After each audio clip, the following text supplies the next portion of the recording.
মাগুরাতে উদ্বোধন হয়েছে নতুন একটা রেস্টুরেন্ট। কোথায়, কিভাবে যাবেন, কেমন পরিবেশ, পুরো ভিডিও রয়েছে ব্লগে। এভরিওয়ান, আসসালামু আলাইকুম। কেমন আছেন আপনারা সবাই? আশা করি আল্লাহ পাকের অশেষ রহমতে আপনারা সবাই ভালো আছেন। আলহামদুলিল্লাহ, আমি অনেক ভালো আছি। মাগুরা নবগঙ্গা নদীর কুল ঘেঁষে তৈরি হয়েছে নতুন একটা রেস্টুরেন্ট, আর সেই রেস্টুরেন্টের নাম দেওয়া হয়েছে জলডিঙ্গি, যেটি মাগুরা পান্নান্দোয়ালি নতুন ব্রিজের নিচে অবস্থিত।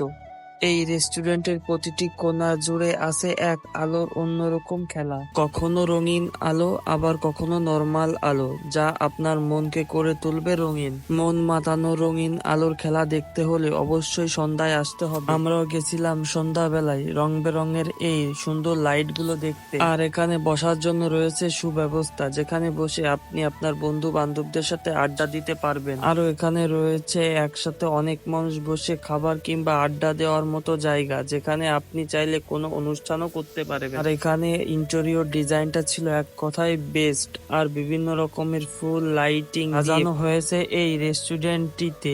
আর এখানে প্রত্যেকটা জায়গায় রয়েছে বিভিন্ন রকমের ফুলের গাছ, ফলের গাছ। আর এখানে রয়েছে বিভিন্ন রকমের খাবার সহ বিভিন্ন রকমের ড্রিঙ্কস। তো আমাদের বাজেট কম, তাই আমরা একটা লাচ্ছি অর্ডার দিয়ে একসাথে বসে খাচ্ছিলাম সবাই। লাচ্ছিটা নিয়ে কয়েকটা ছবি তুলে ভাবলাম এই লাচ্ছি নিয়ে আর এখানে বসে থাকা যাবে না, পরে লাচ্ছিটা নিয়ে বেরিয়ে গেলাম। আপনিও চাইলে আপনার বন্ধু বান্ধব কিংবা পরিবারের সাথে এইখানে কিছু সময় পার করতে পারেন। তো আজকে ভিডিও এই পর্যন্ত। সবাই ভালো থাকবেন। ভিডিওটি শেয়ার করে অনুভূতি জানিয়ে